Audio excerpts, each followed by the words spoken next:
Boa noite, irmãos e irmãs da TV Votorantim, canal 10. Nesta quinta-feira, 1º de outubro, nós estamos dando continuidade ao programa Aprofundando na Fé. Vocês que participaram do Rosário das 18 horas e que hoje estão conosco em mais esse programa para aprofundarmos o nosso conhecimento sobre a Sagrada Escritura, considerando-se a ciência interpretativa da hermenêutica e da exegese. Nós falávamos ontem, terminando o nosso encontro, sobre as contradições que há na Sagrada Escritura. E terminávamos falando que quando o autor sagrado escreve, muitas vezes nem sabe que está escrevendo um livro inspirado, livro que fará parte da Bíblia, e assim ele escreve com a sua mentalidade, com o seu estilo literário, com as suas características, né? Nós temos aqui nesse programa 4 pessoas que fazem, né? Eu sou o diácono Zé da Cruz, da Paróquia Nossa Senhora Consolata, temos o padre João Carlos Alampi, temos o diácono Gerson Cheming, da Paróquia Nossa Senhora do Carmo, e o diácono José Alberto, da Paróquia Nossa Senhora Aparecida. O programa é o mesmo, os temas abordados são diferentes e o modo de comunicar-se, cada um tem o seu jeito. Assim também são os autores da Sagrada Escritura. Querem ver um exemplo? Tomemos o Evangelho de Marcos. O Evangelho de Marcos é um estilo assim, grosseiro. O seu modo de escrever o grego, ele é muito feio, é muito ruim, diz os exegetas que estudam esta matéria. Já se pegarmos o estilo de Lucas e São João, é mais belo, é mais elegante. Cada autor tem suas ideias próprias, seu modo de ver e avaliar a situação em que viveu. Além do mais, ninguém escreve um livro, e nem os livros da Bíblia, à toa, por acaso. Para compreender bem um livro da Escritura, é necessário saber ao menos um pouco quem escreveu, para quem escreveu e qual foi a sua intenção. Repito, quem escreveu o livro não sabia que estava escrevendo um livro inspirado. Então, quem é que diz que tal livro é inspirado? Lembre-se do artigo sobre o cânon. A única instância que pode afirmar se um livro é ou não inspirado por Deus é a Igreja sob a guia dos seus legítimos pastores. Isto é válido para nós, cristãos católicos.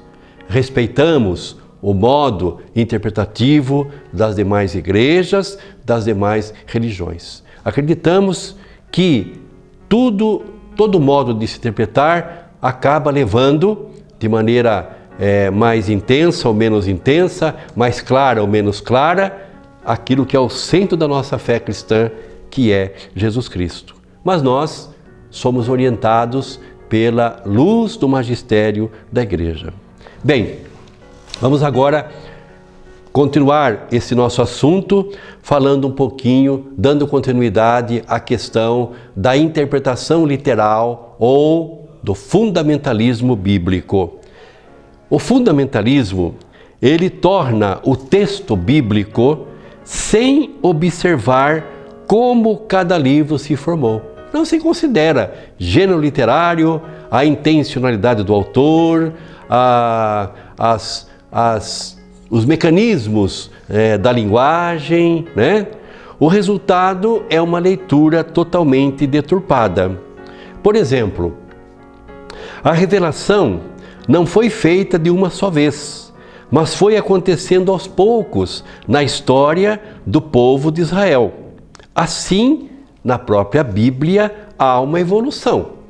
Deus não se revela, né? Mesmo porque o homem não teria capacidade de compreendê-lo dessa forma. Deus tem uma pedagogia e essa pedagogia é manifestada em Jesus Cristo.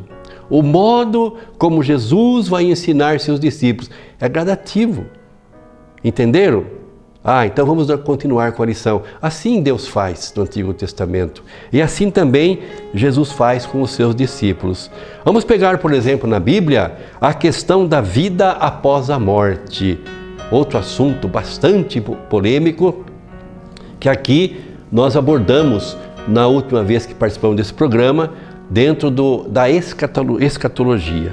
Vejam bem, no começo, se nós pegarmos Isaías 38, 9 a 11, 18, ou o Salmo 6,6, ou o Salmo 88, 11 a 13, nós vamos ver que o conceito que Israel tinha sobre a morte é que no Sheol tudo se acabava. Uma região embaixo da terra, ali num sono eterno e profundo, sem nenhuma esperança, assim acabava o ser humano, assim acabava a vida do homem. Esses textos bíblicos, portanto, têm este conceito, esta visão, esta forma de olhar para a questão da vida após a morte. Não se crê numa vida após a morte, porque o homem morre, vai para a região dos mortos, do Sheol, num sono eterno e sem nenhuma esperança. Somente a partir do século IV a.C., Israel começa a esperar na ressurreição. Podemos pegar Macabeus 7, 8, 9, 11, 14, 22 a 23 e 27 a 29, e também Daniel 12, 12, 2 a 3. Macabeus, nós não vamos ler o texto na íntegra, fazer apenas uma referência a ele, é a revolta macabaica. Aconteceu um pouquinho antes de Jesus, sob a dominação grega, né? Aonde o rei quer obrigar o israelita a inculturar-se dentro da cultura grega, entre os usos e costumes, comer carne de porco, né? Algo que nós vimos aí, a lei deles proibia. A compreensão daquele tempo era essa, a lei religiosa proibia de se comer carne de porco. E o rei quer forçá-los a isso, né? Os jovens macabeus. Então, a mãe vai encorajar aqueles irmãos a darem a sua vida, porque se acredita que Deus vai restaurar o seu corpo. Era um conceito sobre a ressurreição inédito, mas ainda não aprimorado, né? Acreditava-se que, vai dizer o jovem, se o rei cortar a sua língua, ele acredita que o meu Deus, o Deus da aliança, vai recuperar a minha língua. Ainda é uma ideia de ressurreição não tão aprimorada como vai surgir em Jesus Cristo. Mas já houve uma evolução. Antes, acreditava-se que não havia vida após a morte. Tudo terminava no Sheol, na mansão dos mortos. Agora começa a se falar em ressurreição a partir destes textos bíblicos que nós citamos. Inclusive o livro de Daniel, capítulo 12, versículo 2 a 3. Então nós vemos por aí. Nós temos na Bíblia livros que esperam a ressurreição e livros que não esperam. É preciso saber ler nesse contexto, né? A própria questão sobre Deus único vai evoluir na Bíblia. Deus é único. Aí nós temos a teologia da Trindade Santa. Deus é três pessoas em um só Deus em três pessoas. Para se chegar a isso, houve um processo evolutivo que começa lá no Antigo Testamento. No começo, Israel pensava que existiam muitos deuses, mas somente Javé era Deus de Israel. O pessoal de Israel, o povo pensava que cada tribo tinha o seu Deus e que o deles era o Deus de Israel. Javé era maior do que os outros deuses, mas eles admitiam que havia outros deuses. Pensava-se assim, esses deuses existiam, mas Israel somente vai servir a Yahvé, como está lá nos textos bíblicos, né? Os livros mais antigos da Bíblia portanto, têm esta mentalidade. A divindade é coletiva. Um só é o Senhor, o Deus de Israel, mas há outras divindades também. Isso está lá em Êxodo, capítulo 20, versículo de 1 a 3, o Salmo 95, 3, Gênesis 31, 53, Números 21, 29, depois 1 Samuel 26, 19 e o Salmo 89, 6 a 9. São textos bíblicos que admitem, portanto, porque projeta no texto aquele conceito que está no coração do povo de Israel, de que há muitas divindades, né? Mas o Deus deles é o Deus Yahvé, né? Mas se pegarmos os textos escritos na época do exílio da Babilônia, eles vão deixar claro que não existe outros deuses e que só existe Yahvé. A diferença. Antes, admite que há outros deuses. Isso está na Bíblia. É bíblico. Agora, não. Admite que somente existe um só Deus e Senhor, que é o Deus Yahvé, o Deus do povo israelita. Encontramos isso em Isaías 44, 6 a 8 e no profeta Jeremias 2, 10 e seguintes.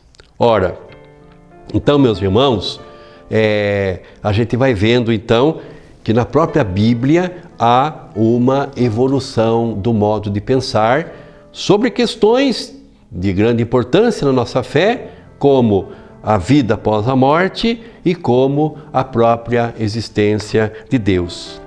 Muda-se também o modo de a Bíblia ver a monarquia. Será que a monarquia era coisa boa ou coisa ruim? Vejam aí. Primeiro, Israel era contra. 1 Samuel 8, 1 a 9, 10, 17 a 24. Quando o povo sente a necessidade de ter um rei. Ter um rei era garantia de segurança, porque o rei é que ia à frente defendendo o seu povo e combatendo pelo seu povo contra os povos inimigos. E Israel se sente tão vulnerável. Aí começou a pensar, nós poderíamos ter um rei que nos defendesse, um rei que fosse à frente para o combate. Então, a princípio, essa ideia, antes de se ter essa ideia, Israel era contra. Depois, por questões de vulnerabilidade, por questões políticas e até econômicas, Israel começa a querer ter um rei. Então, se pegarmos o texto 1 Samuel 8, 1 a 9, 10, 17 a 24, no diálogo de Deus e o profeta, percebe-se que há uma mentalidade projetada em Deus, no caso, antropopatismo, contrário à presença, à instituição de uma monarquia. E depois passa a ser a seu favor, conforme nós vamos ver no 1 Samuel 9:1, ou 10:16, ou o Salmo 21, 1 a 2, quando nós vamos ter o ungido do Senhor. Quem é ungido? Aqueles que vão ser rei. Então, aí Israel, que é contra a realeza, agora torna-se a favor, porque o próprio Deus vai ungir aquele que será rei. É contradição? Não. É evolução. Primeiro é contra, depois é a favor, Bastam esses exemplos para levar-nos à compreensão de que não se pode entender bem a Sagrada Escritura simplesmente interpretando tudo ao pé da letra, sem olhar o contexto em que cada livro foi escrito. Você pega duas pessoas debatendo sobre a questão da existência de vida após a morte. E elas fazem uma leitura fundamentalista da Bíblia. Certamente, aquela que defende a ideia de que não há vida após a morte, de que tudo termina aqui, vai usar os textos que mencionávamos, aonde Israel, o povo de Israel, não crê na vida após a morte. Tudo termina no Sheol. Já aquela que vai defender a ideia de que há vida após a morte, vai ler os textos do exílio. Percebe? Não podemos fazer uma leitura fundamentalista da Sagrada Escritura, corre-se o risco de distorcer aquilo que ali Deus revela. Outro problema muito sério é a questão do gênero literário. Nós encontramos, meus irmãos, na Sagrada Escritura, vários gêneros literários. Um gênero literário, por exemplo, novela. Novela? Isso não é coisa da Rede Globo? Não, não é coisa de hoje. No texto bíblico, encontramos novelas lindas, maravilhosas, creio eu, bem mais edificantes do que certas novelas de hoje. Por exemplo, a história de Jó é uma novela, é uma produção literária. Tivemos na nossa paróquia 2 encontros que nós passamos, ajudamos a orientar, sobre o livro de Tobias, outra novela, com personagens, com trama, com o início, o meio e o final, da obra. Gênero literário, novela. Se você pegar na sua Bíblia o Cântico dos Cânticos, que gênero literário vai encontrar ali? A poesia. Ou os Evangelhos, que também é um gênero literário. Ou as cartas, é outro gênero literário. As crônicas, livros sapienciais, a literatura profética. São formas, são gêneros literários que precisam ser considerados. Ninguém lê uma poesia como se lê um jornal. No jornal, você vai em busca de informações. Na poesia, você vai canalizar para os sentimentos. Ninguém lê um romance como se lê um manual de eletrodoméstico. Para ler um manual de eletrodoméstico, é preciso a razão. É preciso concentração no que você está lendo, porque seguir uma instrução inadequada vai dar problema. Para ler um romance, não. É preciso apenas ter um espírito de aventura para também entrar na história com o personagem. Então, em outras palavras, cada livro da Bíblia tem um gênero literário e se o leitor não estiver atento a isso, pode-se cometer erros grosseiros. Como assim? Se pegarmos os Salmos, eles são poesias. Gênesis 1:12 são como parábolas sapienciais. Jó pode ser um longo poema, ou pode ser uma novela, ou pode ser uma literatura de cordel. Êxodo é uma epopeia. Nós não temos os Lusíadas de Camões, temos também o Êxodo, uma epopeia. Isaías é uma coleção de oráculos. Cântico dos Cânticos é uma pura poesia, poemas de amor. Esther e Jonas são pequenas novelas. Daniel é um pequeno livro apocalíptico. Romanos é uma carta. Para ser bem interpretada, cada obra desta deve ser lida dentro do seu estilo literário, senão o leitor vai trair a intenção do autor do livro, traindo assim a revelação de Deus. Então, meus irmãos, a Bíblia é para todos, não somente para especialistas, mas há um modo inteligente e um modo ingênuo de se ler a palavra de Deus. E o modo fundamentalista é ingênuo. Então nós não podemos ler a Sagrada Escritura buscando a revelação divina, buscando ensinamentos para a nossa vida de fé, fazendo uma leitura fundamentalista. O fundamentalista, ele faz a Bíblia dizer aquilo que ele quer que ela diga. É diferente, né? Bem, nós vamos fechar a nossa reflexão nesta quinta-feira, mas já preparando o seu espírito para amanhã, que é o encerramento, quando nós iremos então falar sobre o modo correto, e é válido para todos, de se ler a Sagrada Escritura. Nós queremos agradecer imensamente você que de maneira paciente tem nos assistido, você que se interessou pelo assunto, que quer aprofundar as pesquisas sobre este assunto e que com certeza queira Deus que você, meu irmão, minha irmã, que nós todos possamos ler a Bíblia sempre de um modo mais correto, mais adequado, para que compreendamos de maneira muito clara aquilo que Deus revela. Nós estamos encerrando o nosso programa nesta quinta-feira, aprofundando na fé. Voltaremos amanhã, neste mesmo horário, aqui na TV Votorantim, canal 10. Fique com Deus e sintam-se por Ele abençoados.